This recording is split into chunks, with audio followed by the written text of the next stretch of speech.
What's up, Planeswalkers? It's your boy K-Dog. We're here with a Brawl list. I had so much fun with my standard Kaalia list. I want to make a Brawl deck around here as well, which is not something I've done yet. Kaalia is just a really super sweet card, and definitely looking forward to playing around with her before she rotates.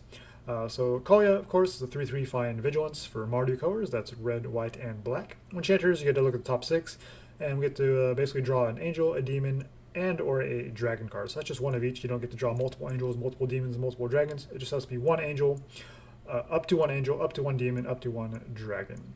And so there's just enough synergy that I think this deck can do reasonably well. And Mardu colors, you have good removal. It can kind of buy you some time to kind of get to that late game stage where you can get those big dragons and angels down and kind of take over the game from there. And that's pretty nice mana rocks as well, which of course. We'll just kind of start at the bottom here and just kind of work our way up. So Light of Hope, just a nice flexible spell here. Gain life can be relevant in the more aggressive matchups to kind of help you maybe buy another turn to kind of get one of your creatures down that can kind of block and prevent damage as well. Destroying enchantments, of course. Brawl, there's probably a good chance your opponent's running an enchantment of some kind. And then be able to put a +1/+1 counter on a creature could be relevant in certain situations where you block something in combat and your opponent thinks they got you, but then you put a +1 counter on it, your creature lives, their creature dies. So just having this flexibility in Brawl is super fantastic.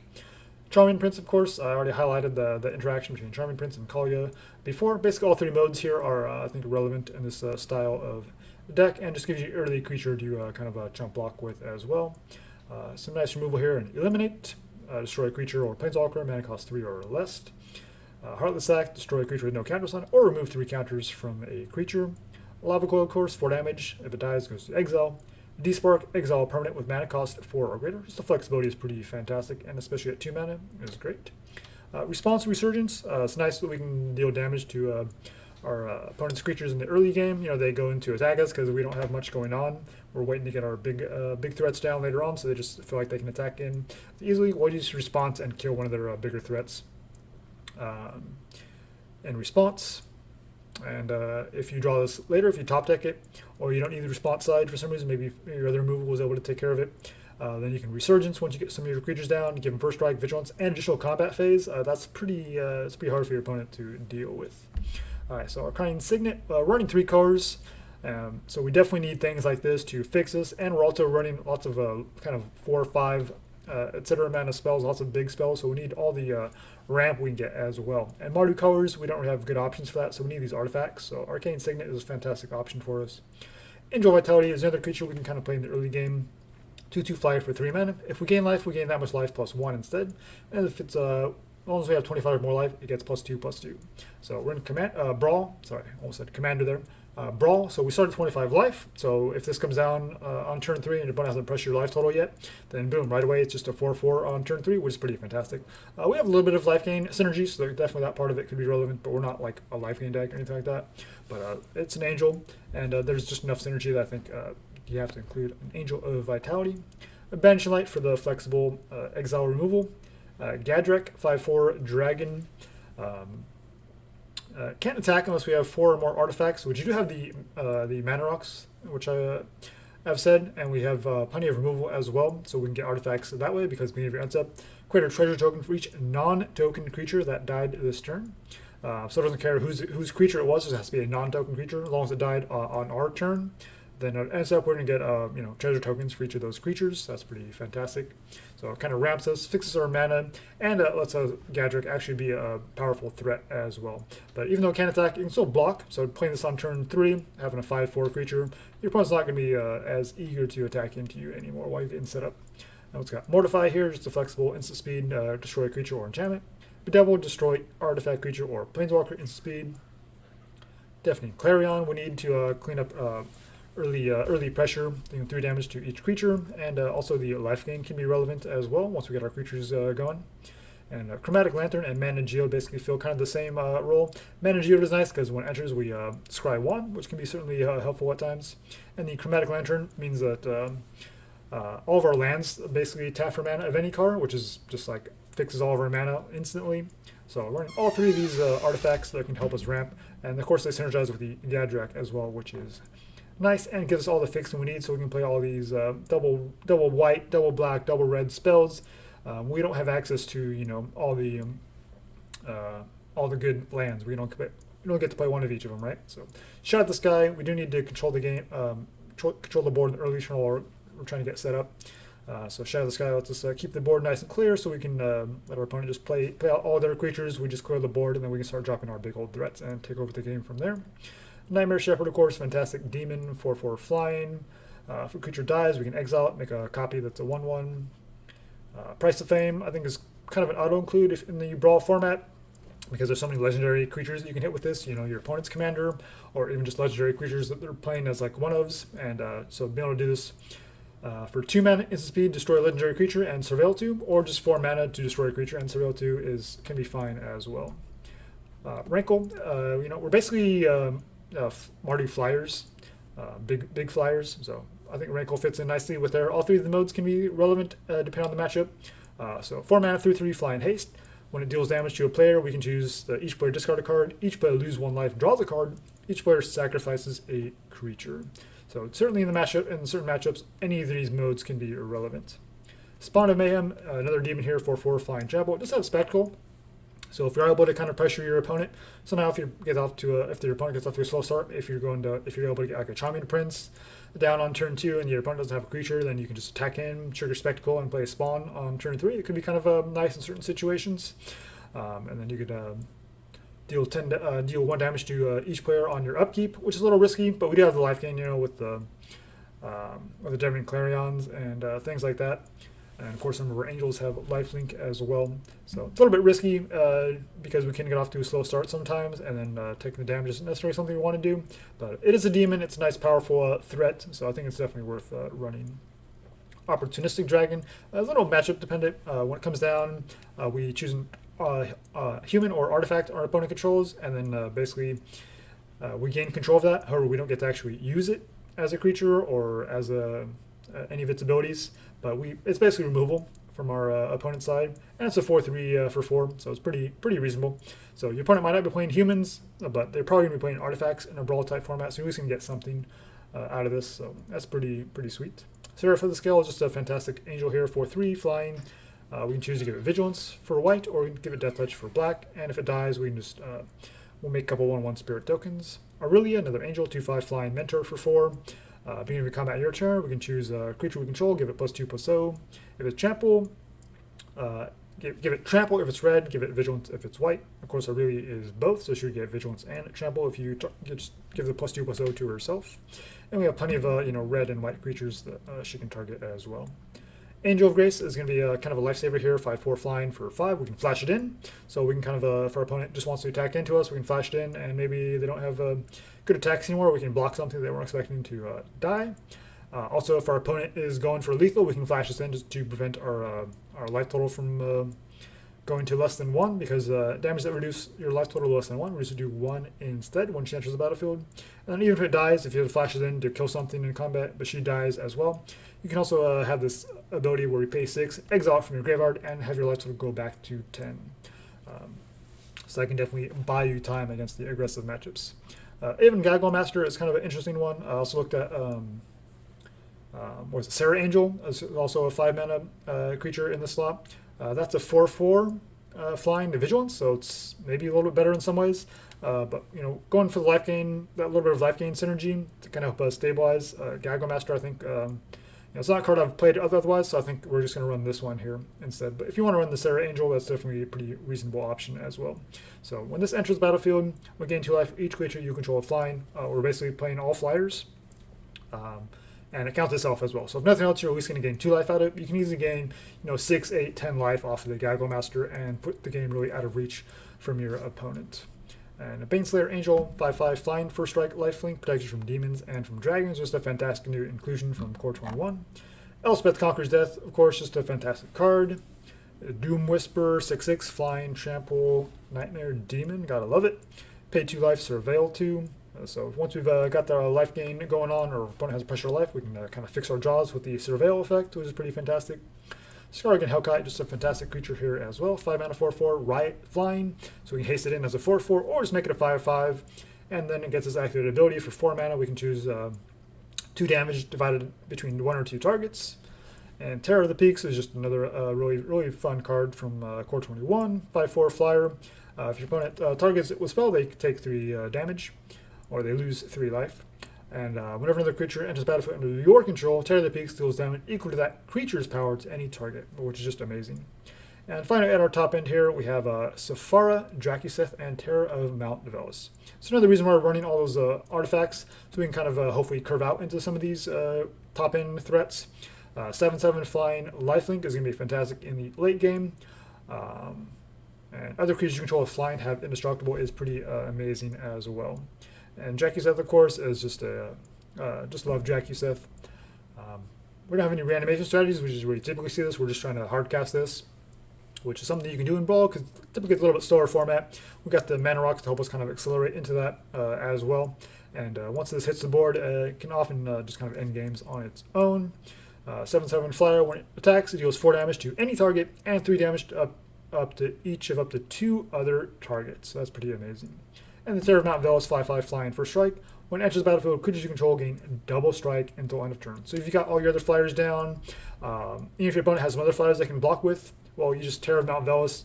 All of your flyers and creatures gain double strike. You just attack in. So even if they block, which they're probably going to have to, so they don't die, your creatures have double strike, so we kill our opponent's creatures, our creatures live, and then we can always finish them off the following turn.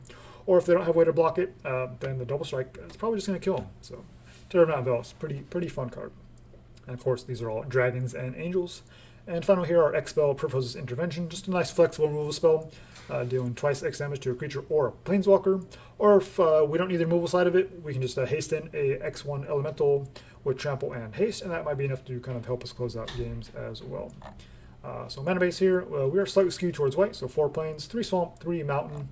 And just trying to keep the mana base as simple as possible, just running 3 of each of the dual lands. So Godless Shrine, Scoured Barrens, Temple, Blood Crypt, Bloodfell Caves, Temple, Sacred Foundry, Temple, Windsard, Crag. So we got the life gain lands as well. Of course, the Triome fits in nicely what we're trying to do. Command Tower is a must in any multicolor Brawl deck. And we do need all the fixing, so Evolving Wilds, Fatal Passage, and Field of Ruin. These are all going to help us find the mana that we need to cast all of our spells, because we have lots of, we have triple white, triple red, double black, and things like that. So having the right mana at the right time is pretty critical. Just make sure we can cast what's in our hand. All right, so that's a deck. We'll jump into some matches, see how we do. Okay, up against Nikia. I was actually kind of thinking about putting together a Nikia deck the other day. Wow, triple plains in a 3-color deck and a bunch of top end. Don't think we can keep this. So we'll take the free mulligan. That is much better. Sephara again is kind of awkward, but we do have removal. We have all of our colors. We have the Skyland, so we'll keep it. So we can kill something on 2. So looking for more lands at this point with this. That's how top heavy we are. So probably just go Triome next turn, unless there's something we need to kill. But they probably go Naturalist. It's a little bit tempting, but I think we still just want to try to get these tap lands down. And that way we can play our Nightmare Shepherd on curve. Always get a creature down. Wow, Keldon Raider. That's interesting. I'm going to give them some card selection. It's a 4-drop, so we cannot kill it with the Eliminate. We can kill the Naturalist, which we probably should do before they untap, just so they don't ramp into something else. Especially if they find a land, they could play Nikia right now, but we slow them down from that land, and then we drop our Shepherd. And we have mana to play Terror as well, following turn, so yeah. We're in an okay spot here. If we need to, we can Field of Ruin this Guildgate at least. I think about the ramp. Arsonist, that's an interesting group. Generally stay away from like 1-drops in Brawl this, because it seems to be more about like kind of the late game. But there's some situations where decks can definitely curve out nicely. Yeah, we need to get that off the board, so we'll go ahead and make that trade. Don't love it, but it's this aggressive start. We want to kind of slow things down. Yeah, we'll just do that. And I don't think we need to hold up response. Next turn, 1, 2, 3, 4, 5, 6 mana. So We need to get to 7 to cast either of these. We could hold up the response. So probably Kaalia, hold up response, see what they do. So we play Kaalia, deal 3 damage to the Beast Whisperer. Yeah, let's get the Chromatic Lantern down just to make sure we can do that. We'll Kaalia, deal 3 damage to Beast Whisperer. Definitely want to get that card advantage off the board. A Dragon and an Angel, beautiful. Love it. A couple playable cards as well. They don't have any humans or anything. But we can target with this, no artifacts. Elf and a Goblin Shaman. Nikia is a Centaur Druid, so not a human. Nyx Bloom is an Elemental. Just an Elemental, yep. But we can Terror, and that does a lot of damage. We can also Sephara. I guess we'll play the Evolving Wilds, and that taps for mana, so we have to crack it. Do we want the Lifelinker down, or do we want the Terror down? Probably want the Sephara, and then we can follow up with a Terror, and that will probably, yeah, probably just end the game. So 7. Do we hit their life total? Let's hit their life total. Let's ignore it. Let's let them have their Nikia. And we swing 8, put them down to 7, and they don't have good attacks since we have a 7/7 flying Lifelinker. And then we just followed up with Terror of Mount Velus, and whew. Alright, against Nethroi, Apex of Death. This hand is okay. I think we'll keep it. We have the Temple to help us scry. We have the Despark and Bedevil. We need a second black source, of course, to make this Bedevil playable. Seraph is okay, but we'll bottom that. Just look for more lands, I think.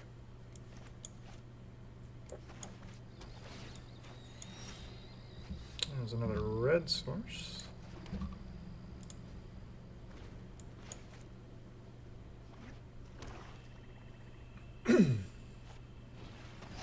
Pridemates. That's cute. Shatter the Sky. That could be pretty good. We'll just open Shatter the Sky. Hopefully they play another creature or two. Savage Gorger.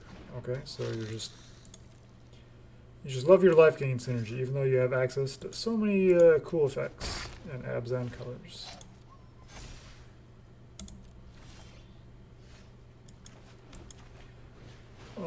These can go out of control, so let's just clear the board here.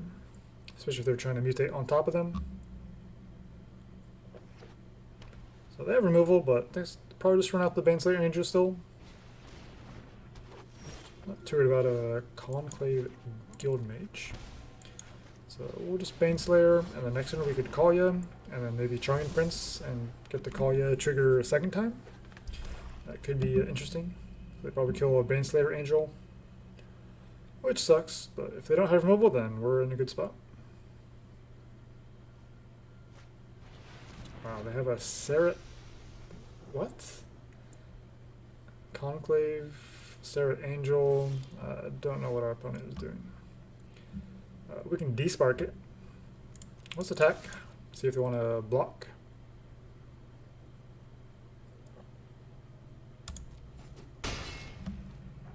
Probably want to get that off the board. It's not too crazy, but just it's a 4/4.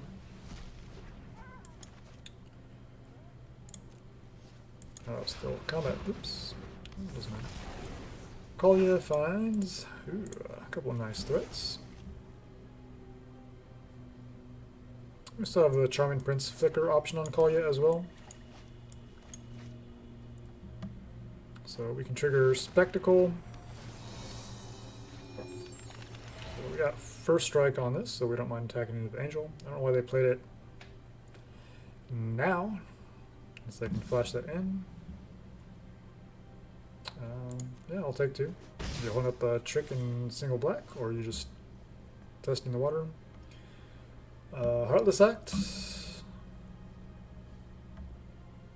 I mean, they can exile it to preserve their life total, but I don't think we care too much, so we'll kill it.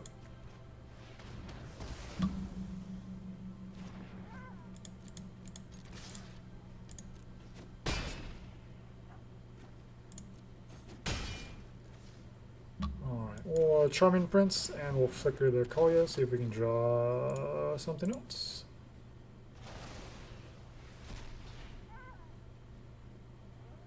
Or decline. And the turn. Opportunistic. We'll take that. Is this a human? It's elf. So bonus down to 13. Have to be a little bit careful. Do they have mana to mutate? This is what? 4, 5, 6, 7. 1. Looks like they're at 6 to me. I see 4 swamps, plains, and a blossoming sand. So they exile to make the life total become 10. So they actually lost 3 life there. So it looks like our opponent is still learning the game, which is fine. Whew. So Drakuseth, yeah, pretty excited there. Yeah, we'll attack in. They want to block and trade here. We're happy with that. This means they can't mutate onto it.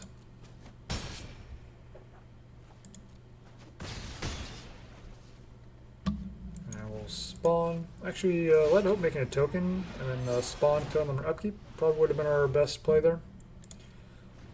Didn't see that till just now.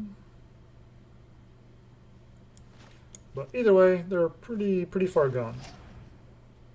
We can destroy that enchantment as well. So yeah, not much our opponent can do. Aerialist, sure. 1 mana open. This is pretty much over.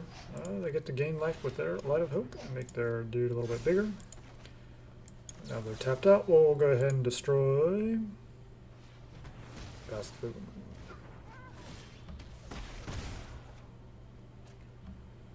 Yeah, they're just kind of dead no matter what. Alright, that brings Dalekos. I was kind of looking for new commanders to build around. I kind of wanted to try Dalekos, but there just is not the support to make that a good commander. So curious to see what our opponent has come up with. Yeah, I think we just need lands with this hand. So we'll see what kind of spice our opponent is up to.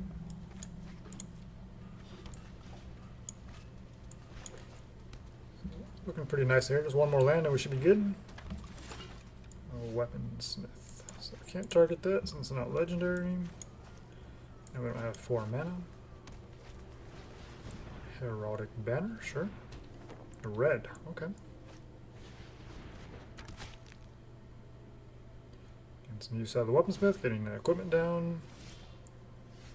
Ooh, Chromatic Lantern. Deals 1 damage to a creature. Let's Nightmare Shepherd, I think, just to get a creature down. Let's see how they respond. And go for the Dalekos. The weaponsmith has flying. They don't attack. We have good attacks. I kind of want to get this Chromatic Lantern down, but maybe works well with Lantern. I mean, Rankle seems pretty fun. They could block it with a Weaponsmith, which isn't terrible. They could have some interaction here. I mean, Isset colors, they could have counter spells, but I think let's just get the Lantern down, and then we can Price of Fame their Dalekos. Okay, that's annoying, but it's fine. So we only have 5 mana open next turn. If that resolved, obviously we would have been able to cast Price of Fame with the Lantern and the untapped land. Okay, that's why I went red with the Annex. Sure. We hit for 4. So could be holding up more counter spells. They equip Annex to give that flying and haste. Okay, so they have oh no, it has to target a creature. Alright, so they got us down pretty low here. Down to 17. We'll go ahead and crack this now. Let's see, what do we need? Doesn't really matter too much. I guess we'll go red source. And we'll go Hellkite just to get another big threat, big creature down, and we'll just hold down the fort a little bit.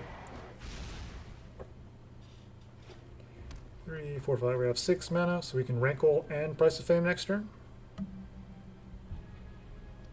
If they attack anything, we go for the blocks.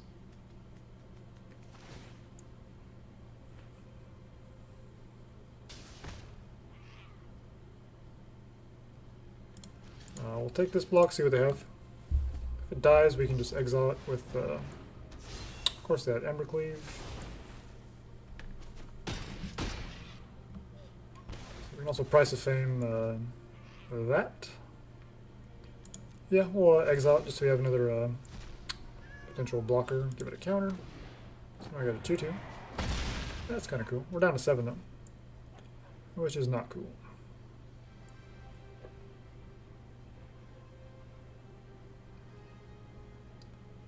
And sucks that they have mana open.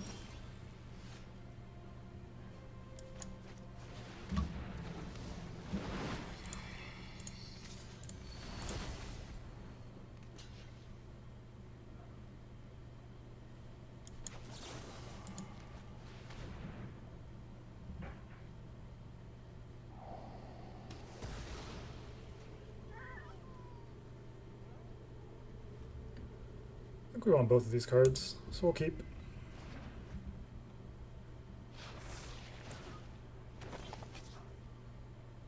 We are not in a good spot here. I looked at Dalekos and thought it was terrible, but hey, they made it work. I mean, Embercleave, that's really all they did. So cool, you found your Embercleave in your Brawl deck. And you had the negate so that we couldn't kill the Dalekos. So that's really what won them the game there. Okay, against Joel Royale.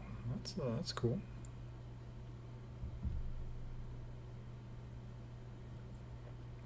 It's a little bit awkward. If we can find a third land to the Mana Geode, it will be okay, I think. So we'll try it. Sleep on the Bloodfell Caves, see what we draw, and then crack the Fabled Passage after that.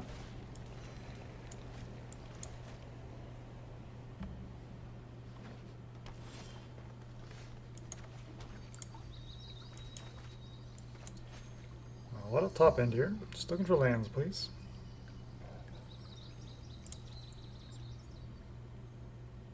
Whoa. Okay. I was like, you kept a one land hand? It's a little sketchy. Alright, crack this, grab a white source. Field of Ruin, so that's a land. So Mana Geode going, Mortify. Just want lands, I think.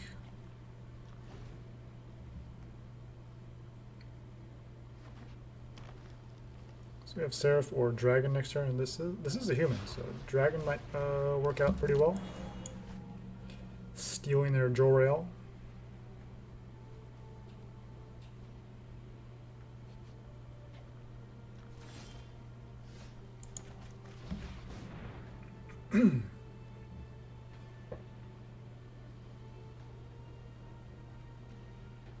Still looking for lands, though.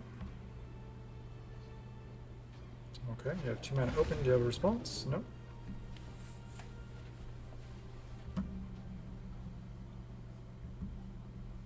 Either you have a response or you can just let it resolve.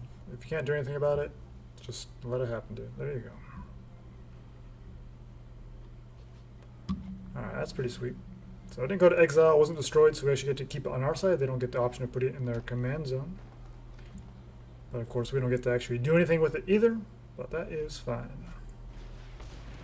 Brontodon can blow up our Mana Geode, which would be pretty brutal right now, honestly.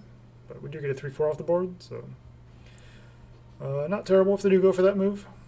If they read correctly that we're a little bit stuck on lands, they might go for it. But we'll see what they do. We also have Gadrak now that we can come down and kind of hold down the fort a little bit. Okay. Well, we'll swing in with a dragon so they can't really do anything about it.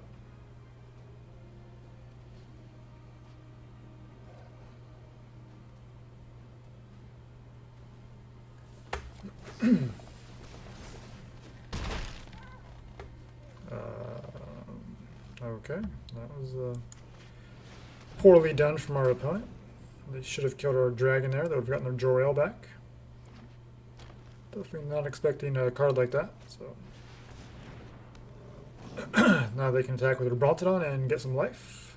Or, excuse me, draw a card with Keeper of the Fables.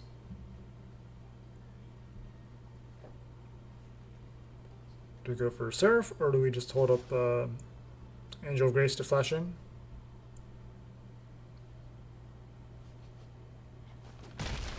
Or just try to flash that in, although 4/5 is going to be tough to deal with as well.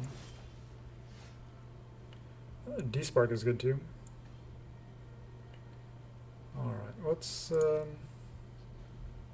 keep swinging in. Hopefully I have another one of these little tricky tricks.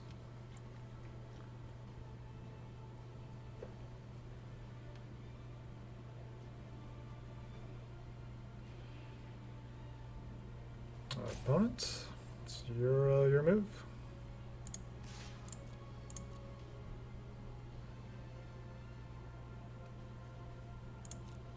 Alright, so we'll go Gadrak and Despark, the Keeper of the Fables. And I'll kind of buy us time to get set up with some of our other angels and top end. Let's do that now, just to get that off the board.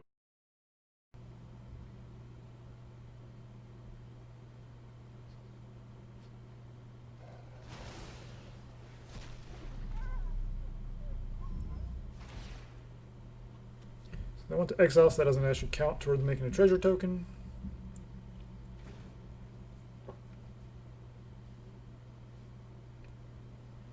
Alright, Llanowar Visionary.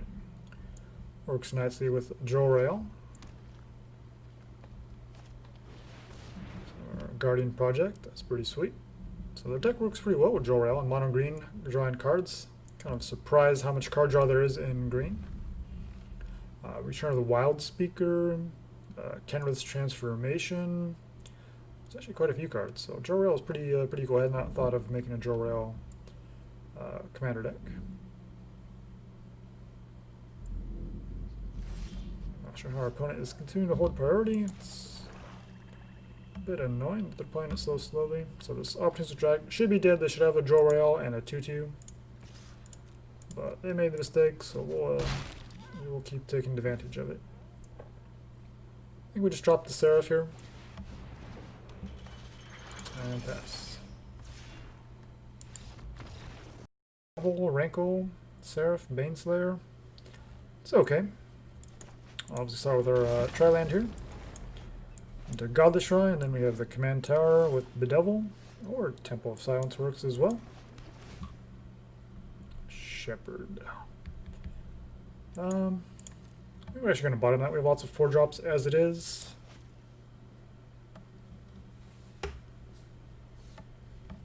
So Teysa could be interesting. We don't have much exile. We have a Banishing Light.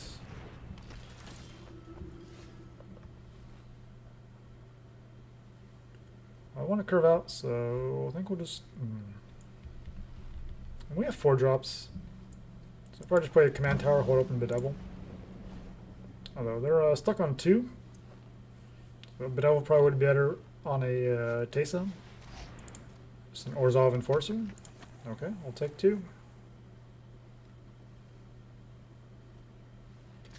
I don't know why my Triumph was relevant. Maybe just admiring the art. No reason to kill anything here. We'll play the Seraph just because it has the Afterlife. And we've got Rankle maybe. Although the sacrifice doesn't really do much. We could force him to discard, but we don't have any good discards. No attacks. I want to deal with that Midnight Reaper.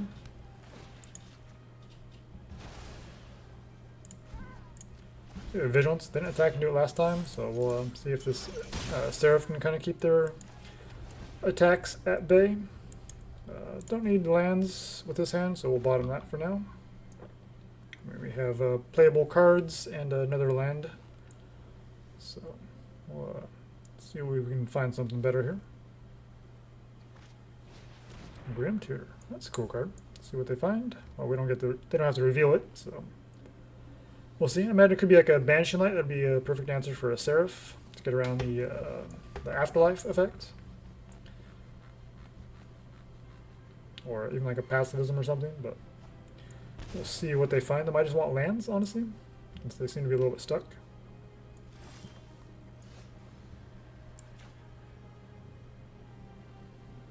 So we can play you and Rankle. And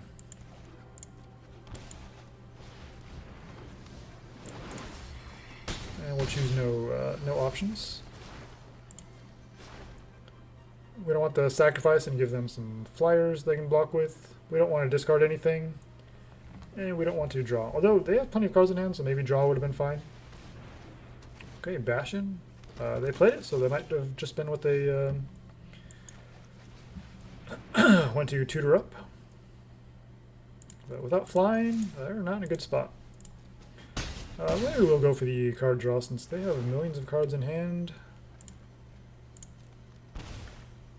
Could help them find a land, which is a little bit of a downside, but I think we're still in a good spot. And at 18, I'm not really sure about the Seraph. We took ahead mana to give it vigilance there, but now we also have the Baneslayer Angel, which they have to find a way to deal with, or they just die.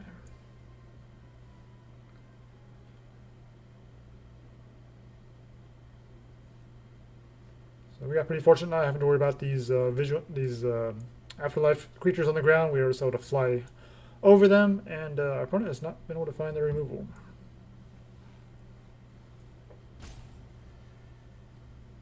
I'm sure they're running Shatters and Kaya's Wraths, but even with all these draws, they haven't been able to find it. But even with that, you know, we have Kaalia, and we've had some pretty reasonable scries and draws, so something if they had the sweeper effects, we still have been able to kind of draw our way out of it. But obviously having the 1/1 flyers blocking our creatures would have definitely bought them additional time to kind of find more answers. So would have been definitely an interesting game if they did find the removal. But I think I'm just going to call it a wrap there. So not the most competitive Brawl list, but definitely a lot of fun. Kind of a pseudo-tribal theme. Okay. You know, with the Kaalia looking for angels, demons, and dragons. Some nice efficient removal here in the early game, and obviously the Clarion, Shatter the Sky, can definitely work out pretty advantageously in a lot of matchups. And then once you're able to kind of get going, you have all these powerful threats in the late game, and then you just take over the game. Hopefully you kind of avoid a bunch of removal from your opponent. But yeah, if you're able to dodge that, then you've got lots of powerful late game spells. And obviously Elspeth Conquers Death gives you some recursion. Being able to recast Kaalia and dig for more threats is pretty fantastic for the late game as well. So just try not to get run over by aggro, and should have fun times. So yeah, thanks for watching, guys, and until next time, make sure you jank with a purpose.